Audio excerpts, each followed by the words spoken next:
Hello, Jamie here, just diving in before this episode. If you're here every week and you want to support the show, then check out our Patreon. You get ad-free feed, you get weekly green room after shows and Q&A episodes where your questions help shape the conversation. There's a few different layers depending on how much you love it, but the link's in the show notes. Have a look. Enjoy the show. Welcome to NeedleXChange, the stories behind the stitches. I'm Jamie Chalmers, aka Mr. X Stitch, and today I'm interviewing Robert John Hodge. In this second half of our conversation, we jump into Robert's newer series, smaller, quicker pieces that work like little stitched collages, video games, screenshots, photos, cultures, and for reasons we absolutely get into, a whole run of nuclear weapons tests. Part 2 is also where we widen out into the stuff that feeds the work, horror films from the 70s and 80s, documentaries that stitch history into a continuum, Kate Bush, Wagner, and even T.S. Eliot as a kind of cultural collage blueprint. We also talk 9 to 5 reality. Robert works in a gallery, and his habit of looping where he gets obsessively into one subject until suddenly he isn't. I love talking to Robert, been a massive fan of his. He truly is a fresh voice in the scene, so be sure to follow him on social. I'll be back next week with somebody else from the world of Stitch. If you enjoy this show, leave a review, but until then, happy listening, everyone. So the new series then, you said it was a bit like collages. Yes, in that, I guess in the same way that people use Instagram or access any, I call it the archive of human output. Each one is a very small image that is completely unrelated to the next. Well, half of them are that. The other half are nuclear weapons tests, for some reason. And that idea was going to be on the tip of my tongue, now that you said that. Yeah. So hang on, what? Like images of nuclear weapons tests? Yes, exactly. And then the other half are basically anything. They're video games, they're screenshots from movies and TV, they're photos I've taken of things. Yeah. God, you're a weirdo. But you know what I mean? In the right way. Like that's like, I'm just like, oh, okay. So you're doing it. It's a different kind of conversation, but I'm still picking up like horror vibes. Do you know was it when the wind blows, like the Raymond Briggs book that was to do with like people preparing for a nuclear war? There's this old couple and they've been told, you have to hide underneath a door in your house. Like, because he did the snowman and he did Fungus the Bogeyman. So it's got that real charm about it, but it's this real like Cold War fear thing of what happens if a nuclear bomb goes off. And there's that horror to that thing. I think there's probably a BBC film from the 80s, 70s, maybe before, that follows like what would happen if there was a nuclear attack somewhere in the UK. And it's just this weird, scary, apocalyptic. Well, it's great. I would recommend finding it. If you want to laugh, I'd recommend it. And a bottle of Chablis.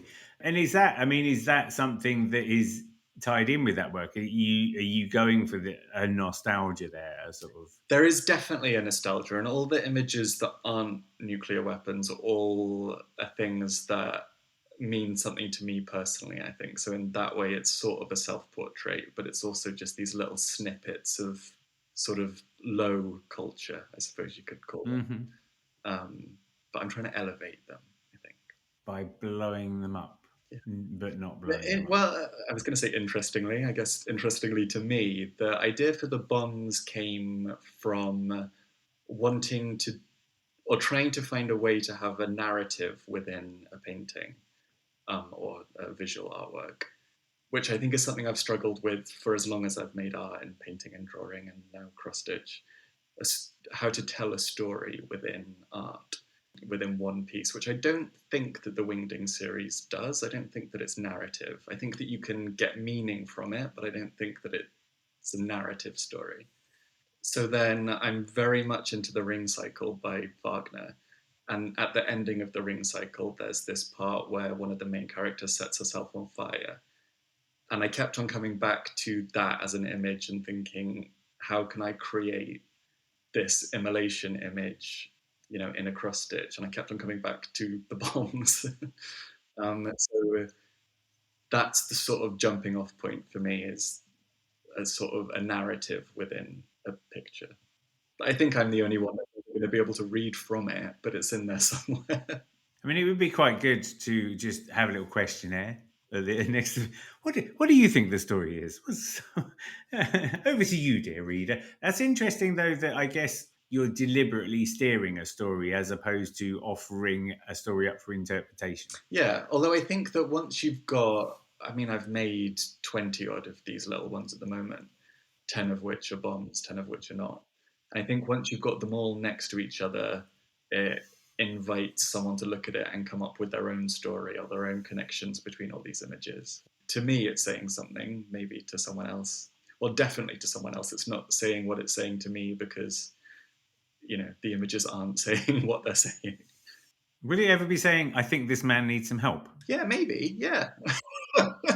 Undiagnosed personality disorder. Should have seen his other work now. That was completely different. It's fascinating. I love it. So in between last March when my old dog died and last July when we got a new puppy, I had bandwidth and I had this idea, which I keep talking about.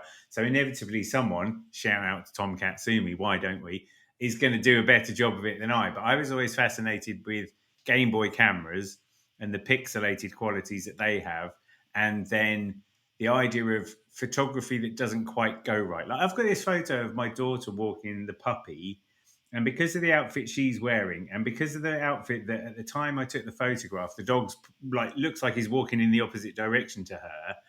That wonkiness was the only shot you got. There's something I really like about that, and she's on like this 1960s housing estate, so it has a certain retro charm to it.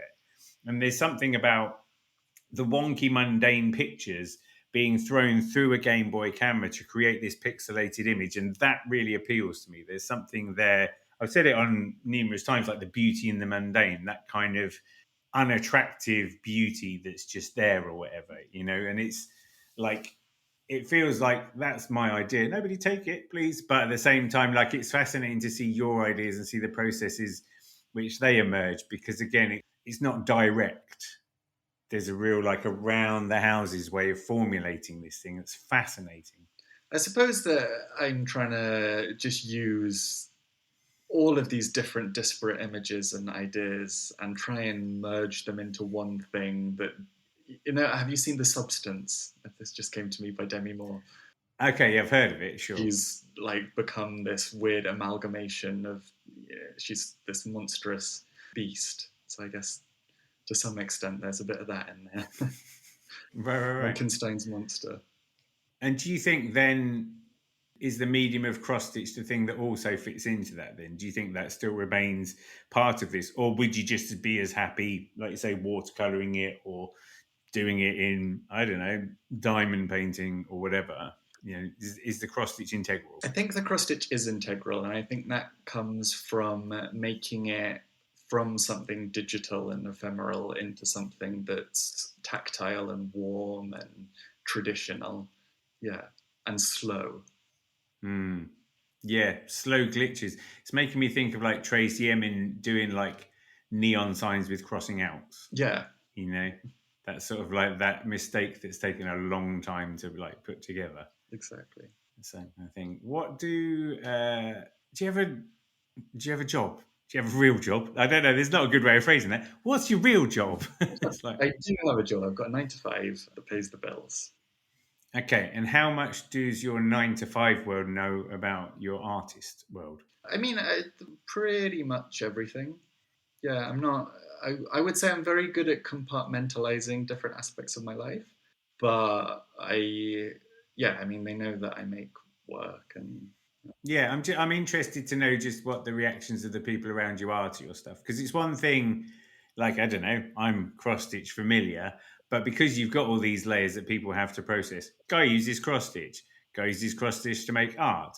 Art is weird and involves death and nostalgia. There's so many layers there that you could quite easily leave the casual passerby reeling without, I'm curious as to how people take it. I think people take it exactly like that, and they think that it's a little bit wacky and a little bit weird. But I think that there was a part of me maybe 10 years ago that was trying to, I don't know what the word is, like try and avoid that interpretation. But now I'm like, I am a little bit weird, and I'm sort of embracing that. And with the new ones, I've been writing these like Instagram captions that don't make any sense and just like having fun leaning into that.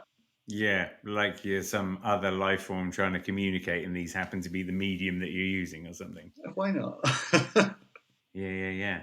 And then how do you sit with the man woman cross stitch, I don't know, school of thought?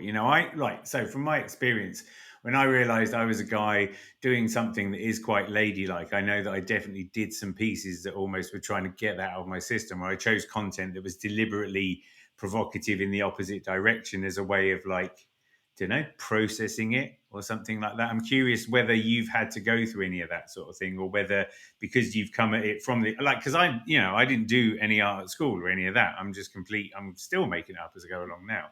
But you, maybe because you've come in from a fine art perspective, maybe that you didn't have to run that gauntlet. Interested in your take on it. Yeah, I don't think that I've had to, or I don't think that I have struggled with sort of the masculine versus feminine aspect of it. I think the struggle, or not, it's not really a struggle, but what's the word? The imbalance comes from when you tell people that you do cross stitch and people think of, you know, old-fashioned samplers and things like that, and then they see what I'm actually making, and it changes their mind without me having to say anything. Yeah, because I do think that there's a preconception of what cross stitch is that doesn't fit what I'm making, I think. Mm. Oh yeah, But that's a fun conversation, I think, to have with yeah. people when they see it. And it's funny how, like, I've been in this game since, well, say I launched my blog in 2008, so that's a long time, and yet the preconceptions are still really bedded in there. Like, people still really think it's country cottages. Yeah. And it's an interesting one because, there are so many well-known, textile artists. Like you can go to museums and they're full of well, not full of textile arts, but there are, that has a place now in contemporary art museums. But people still have that preconception as to what textile and cross stitch is. And yeah, I don't know what it's going to take to break that, but we can keep on trying. Yeah, I think globalization is what's going to need to be broken, because unfortunately, my observation, just to give you my thought, is a lot of it's market driven because it's what people see in the shops, and they don't see the weird stuff in the shops because the big players aren't making the weird stuff. They're catering to the masses. And so they're just sticking and playing it safe because they don't want to take any risks, which is kind of what happened with the cross stitch magazines as well. They don't take any risks because they don't want to alienate, in magazines cases, they don't want to alienate advertisers. Right. And so they don't do anything to move the needle particularly, and so it just perpetuates. Magazines don't move the needles. The shops reflect what the magazines are putting out there and just sell kits. And so you do every now and again get something a little bit trendy that comes on, but no means does it reflect, the variety that you can find online if you go looking. I also think in terms of trends in contemporary art, I think something goes for the amount of time it takes to make a cross stitch because, in my experience anyway, it's a lot slower than a painting. And if you're going to have a commercial practice and be selling your art to make a living, you need to have the output to do that, or you need to demand prices that, make one cross stitch that you make in a year worth a year's salary. Which isn't really achievable for an emerging artist. So I think that there's probably a difficulty in cross stitch art coming through like a gallery system because it's not a commercial practice. Yeah, and the only way really you can underpin in that respect is by offering prints of your work and things that people can consume more readily, isn't it? Because like you say, it's if one piece takes you a year and a half to do. And I think that's quite hard, isn't it? I mean, I'm admiring the fact that you're able to just hold on to the thing that you're doing. I guess maybe having a 9 to 5 job does offer you that security, doesn't it? It takes away that pressure of needing to trade off commerce versus art and that kind of thing. So that must be quite satisfying. Would you want to do it Do you want to be an artist for a living? I mean, if, in a dream world that, you could do it full time, make a great salary, 100% yes. In terms of, do I think that that's actually achievable? It's probably no. Yeah. And that, I'm not wishing to sound like if I could snap my, like you deserve to be, but it's the real world mechanics of it, isn't it? I mean, you live in London, which is a gross mistake. If you lived up here in the north, you have a house the size of a mansion and it would cost you £2 a month or something. So, but it's an interesting trade-off, isn't it? Are there other artists that you admire? Are there other people you look at who you hope to move in their sort of directions? I would say I'm actually really disconnected with the contemporary art world, where I look a lot old art, and I look a lot at art, so like folk art, where you might, like last year, for example, I was in Mexico and we spent a lot of time looking at sort of traditional handmade masks and things like that. But I don't pay a lot of attention to the contemporary art world. I mean, having said that, I do work in a gallery. That's my 9 to 5, so I am exposed to it a lot. So I think that I'm aware of what's happening and what the trends are or whatever, but I'm not consuming it. What do you do in the gallery? I guess in short, it's project management and logistics. Yeah, we could have a riff about that kind of thing. We're not going to, because I could just watch the figures nosedive as everybody just goes, and that's enough of that conversation. You want to talk about logistics? Do you know what though? Like, because I'm opening an art gallery, so we will have to have a conversation about logistics at some point. Because I was having that conversation earlier about how, like, I was thinking it'd be nice to do an exhibition of winners of the Mr. X Stitch Needlework Prize, and then I was thinking, I wonder how I'd be able to afford to do that. Even just the simple things of going, who am I going to get to bankroll this particular project? Yeah. Because that's this space, we've got 2 floors, so downstairs it's very community led. It's like exhibitions from schools and colleges, it's exhibitions from local like interest groups, that kind of thing. Maybe a throughput of like each exhibition being a month long or 6 weeks or something like that. But upstairs we've got an entire floor where we can do 4 exhibitions a year. I just want to go for like a 3-month sort of thing and try and do stuff with gravity. Yeah. And I'm like, I feel like I've got a good enough eye to be able to pick people, but like other than that, we're definitely going to talk offline about this sort of stuff at some point. That's what I've got. Yeah, get the Gantt charts out for the lads. We do have a lot of Gantt charts. God, honestly, because I had this conversation with Jack Roberts, JPR Stitch, because he's just done an exhibition at the Brampton Museum. He did a really clever thing, right, where he does free machine embroidery, abstract pieces. He actually measured the walls inside the gallery and then using lining paper, made paper-based versions of the walls so he could do a lot of his arrangement on the floor in the paper. And then when it came to the exhibition, he just took the pieces of paper, stuck them on the walls, stuck his nails in. Bish, bash, bosh. I was like, oh, you clever devil. Pre-planning. Yeah, that was some clever stuff. Whereas normally I'm just like, right, let's put one up and then I'll tell you where the next one needs to go because it doesn't look right. That's good. I might go on to the real hard questions now. In that case, then let's see, because let's go favourite films first, because I feel like you're gonna open my mind to lots of very disturbing things that I've probably not wanted to see before. I don't know if there's any disturbing on the list. I think it's really difficult to pick a favourite one. And every time someone asks me that, I'm like, you always forget every film that's ever been made when someone asks you that. So I've got a list of a few, some of which are horror. For example, I've got The Wicker Man, the original, The Shining and Don't Look Now, all classics. But then I've also got Planet of the Apes, the original, and The Mummy. Mummy, like the Brendan Fraser Mummy? Yeah, one of the best films ever made. And The Mummy was okay. Go on, tell me why. I think that as a kid, so I was a kid when they came out, so I think that there's a lot of nostalgia attached to that. And I think that it was a time when, as most little boys are, I was really obsessed with ancient Egypt. So I think that there's some of that in there. But also now rewatching it as an adult, I don't know what it is. There's something in the characters, I think, that are really well rounded. Like there's a moment in The Mummy Returns where the mummy is betrayed by his resurrected love interest, and he ends up killing himself because of it. And it's just a really nice, like his motivation from all two films is the love of this woman, and then she betrays him at the end, and it's just so satisfying. Was The Rock in one of those? He was in The Mummy Returns. I think that might have been his... like one of his first ever films, wasn't it? And he's just a big old slab of rock, and everyone was like, I don't know who this guy is. Yeah, and there was some really dodgy CGI in that, but it's fantastic. Well, I was going to say, because it wasn't like, it was of a time when they couldn't rely that much on CGI stuff, could they? There was still a certain amount of like hammy acting to be had. Yeah. There's something. I mean, actually, looking at this list, none of them are from this side of the millennium. I think maybe The Mummy Returns might just sneak in, but I think there is something about like real effects that are really nice, like the or something.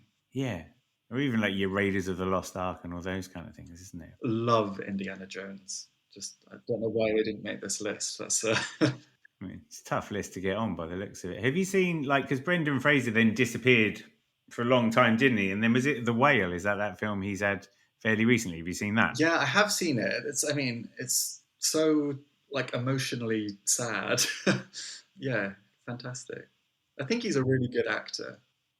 Yeah, it's weird that he's had a wilderness. It's sort of like a comeback, like I'm sure he wouldn't appreciate this, but like Pamela Anderson is having at the moment, where she's come back and people have started to take her seriously, and a big... Yeah, because she's not like wearing makeup as well, isn't it? It's funny how fragile and same with him, isn't he? He's quite a lump now, and it's just like, I guess they have to go, oh, you're an actor now, not just guy with a big jaw. Yeah, you can do these serious things and have success and be emotionally honest. So I don't really watch horror films because life is short, and I've got a 6-year-old and an 8-year-old, so I spend a lot of time watching Bluey, which is about as far from horror as I wanted to. But are there any like recent horror films where it would be a good example of the form for me to watch? What's a really good horror film that I've seen recently? I mentioned The Substance earlier. I really enjoyed The Substance. I know people that didn't, but I think that that's a great... That one is... I would class it as body horror, but it becomes almost comical in its over-the-topness. Whereas something, like David Cronenberg was making in the 80s is just pure body horror. I don't think there's any comedy in it particularly. What else is a good recent horror film? I like the Conjuring universe. I'm sure lots of people do. Yeah, there's so many good ones. I saw a trailer for a film called Skinamarink, and it was shot from the perspective of a 6-year-old and from the height of a 6-year-old. And I think the strapline was something like, you wake up one day and it's like your parents aren't there and all the windows and doors have gone, and basically kids being trapped in a house and there's something making a noise in the house. But it was all really low level and shot quite like lo-fi looking. And that seemed like quite a terrifying premise, I think, because it plays at you being a small child and being scared, which is the perfect kind of pitch. Now, I can't say I haven't watched the film, and I'm not sure that the film necessarily delivered everything that it promised from the trailer. I don't know.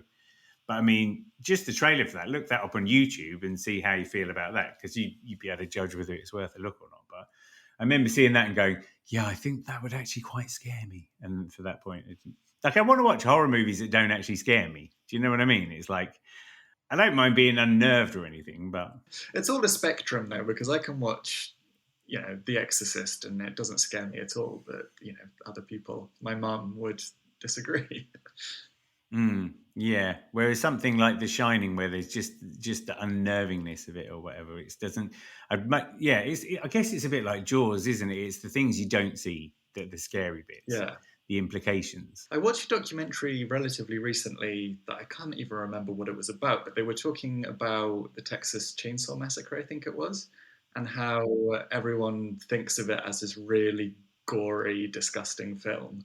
But actually, in order to get it rated at the time, there's no on-screen violence. Like, it's all, they'll cut the shot so the chainsaw might come down and then it will cut. So it's all actually in your mind, all the gore that's happening. It was the Texas Chainsaw Massacre. Yeah. I have this childhood memory I went to see... I think I went to see Ghostbusters at the cinema, right? So undoubtedly you weren't even alive at this point, such is the way these things go. And there was a trailer for Gremlins, and the trailer for Gremlins scared me loads, and then the film was really disappointing because it couldn't match up to the scariness that I'd kind of suggested in my head or whatever. I remember that was great. Okay, so you watch a lot of those when you're making your work. Do you like a rom-com every now and again? Do you do anything to get a bit of balance in the world? To be honest, I'll watch pretty much everything. So, like, I'll watch Lindsay Lohan on Netflix, like, totally fine. I'll watch pretty much anything. I watch a lot of documentaries as well, and yeah, rom-coms and all of it. You ever watch Adam Curtis documentaries? No. Oh, I think you'd like him. What's the latest one he's done called Shifty, which is to do with like the 1980s, and a lot of his work, it takes archival UK footage and then uses it to help explain why we're in the situation we're in now. One of his early series was called The Century of the Self, and basically explained how, 100 years ago, psychologists started using their tactics to make us want things rather than need things. Right. And that was then, and now look at us, and a lot of his films are like that. What's the other one? I think there's one called like, Do You Really Want to Hurt Me? And again, it's sort of how we manage to justify wars in multiple countries and all those sorts of things. Like, I think because of the way he puts together, like connects the dots, I think like that would appeal to you greatly. Yeah, I think definitely. I've been really enjoying, I think it's called Turning Point on Netflix, which is a documentary series. They've done a few different seasons of it, but they sort of link together all the different events in the 20th century. So one of them, for example, it's all about the nuclear bomb, and sort of gives you all the different precursors that led to that. So it sort of creates a continuum in history, which appeals to me, I think, in my work. Yeah, especially if it's got a big bloody bomb at the end of it. Yeah. No, that's cool. That's cool. Music. Now, you said earlier, like a bit of Wagner. Are you a classicophile? No, classicophile. I think a bit like films. I'll watch or listen to anything. So I listen to a lot of Wagner, but I wouldn't say I'm a big opera fan. I know the Ring Cycle very well, and Parsifal and Tristan and Isolde. But other than that, I don't really listen to any classical music, although that's a lot. But I'll listen to, I think one of my favourite artists is Kate Bush. I love a bit of Kate Bush. Mm-hmm. Mm-hmm. And I think that probably no one's ever made this connection because it's very loose. But in terms of narratives within and storytelling within music, both Kate Bush and Wagner are doing quite similar things, where they're, it's creating a story, whereas a lot of other music is talking, about personal feelings or whatever, whereas they're really talking about characters. And I think like Bjork came out and was weird, and everyone went, she's weird and she's quirky. Kate Bush, certainly for me, already existed, and so I never truly, and only really recently appreciated quite how weird she was, because she was just there doing her thing, wasn't she? Like taken for granted or something. Takes loads of time off to have a family, comes back again, and suddenly, and then contextually as well, just thinking about like how out there she was, like quite a sort of a circle of one kind of artist, really. Yeah, completely no one was doing what she was doing at the time she was doing it. Very strange.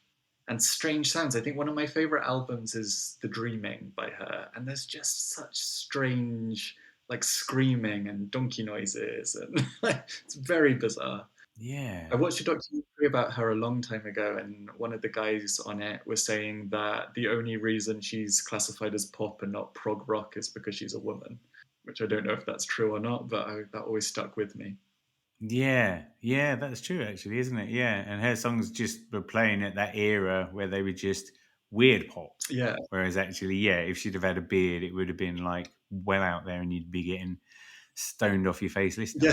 Yeah. That sound. Any contemporary artists that are floating your boat?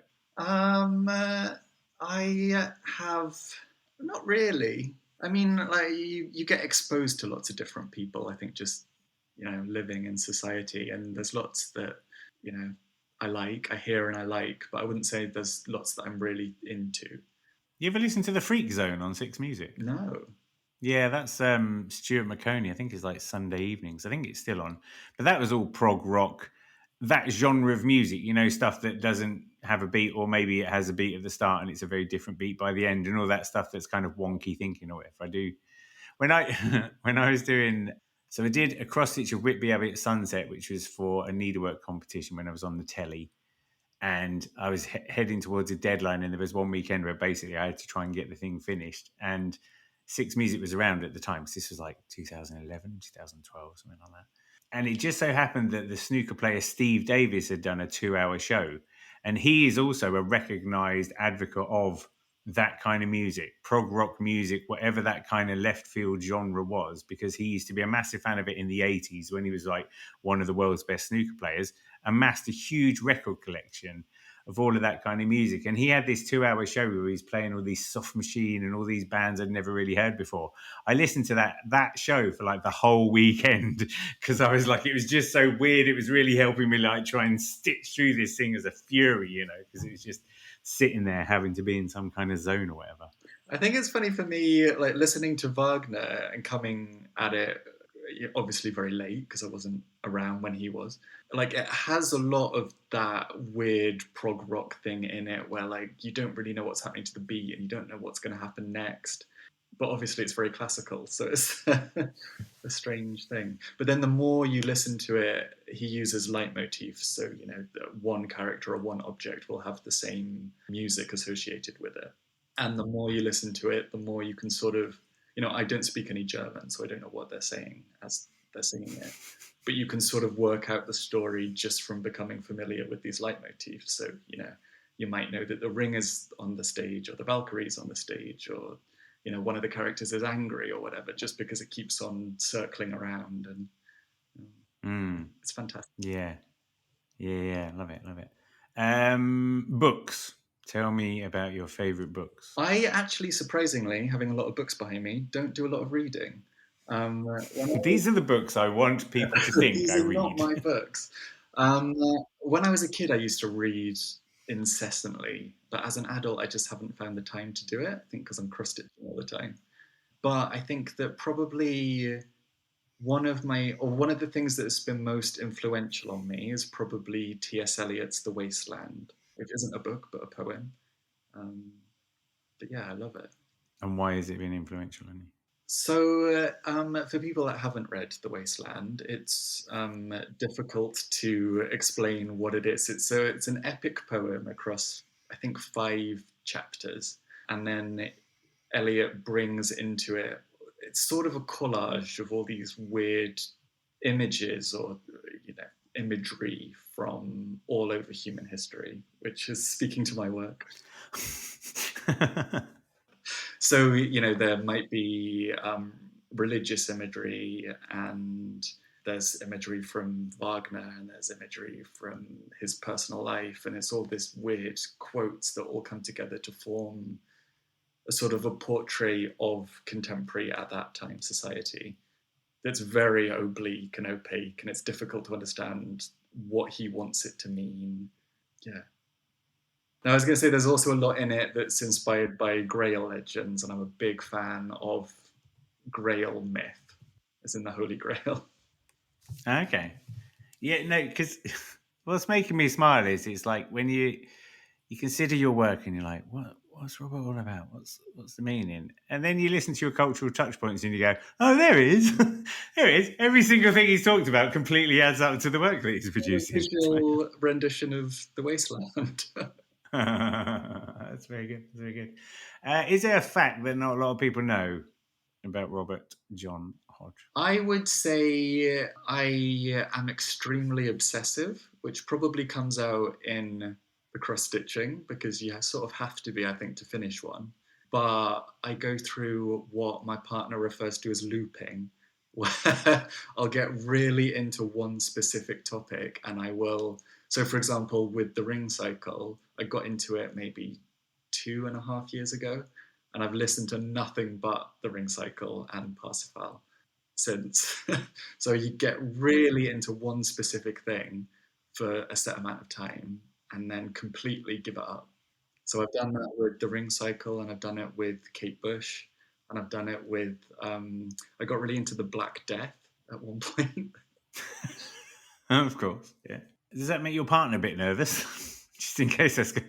No, he just always says, you're looping again when I try and tell him facts about whatever it is that I'm into at that specific time.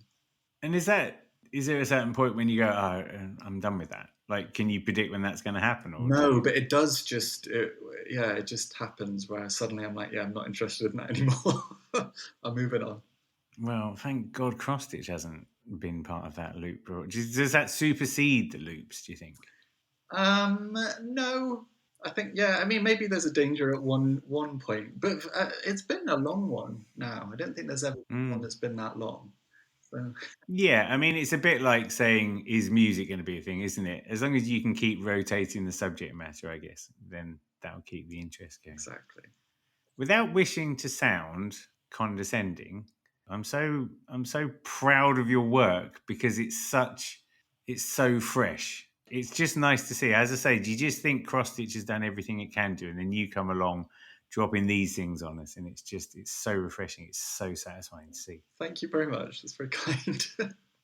That was, yeah. It's just because it's true. You know, I like a lot of the time it can be hard to explain to people to get past cross-stitch being the thing that everyone thinks it is. And then people like you and Tom and Lord Libidan that I was talking about and Per Fago who I was talking about, you get these people who you can just show examples and you go, there's some cross-stitch. You know, Diane Mayer and Tanya Bukal, these people who do stuff with cross-stitch to talk about issues or to transform photography and all this sort of stuff. And it just gives people it stops them in their tracks. Like your work will stop people in its tracks. And I think that's fantastic because then we can talk about those tracks. Thank you very much. No, that's a pleasure, Robert. Thank you for having a NeedleXChange with me. Thank you for having me.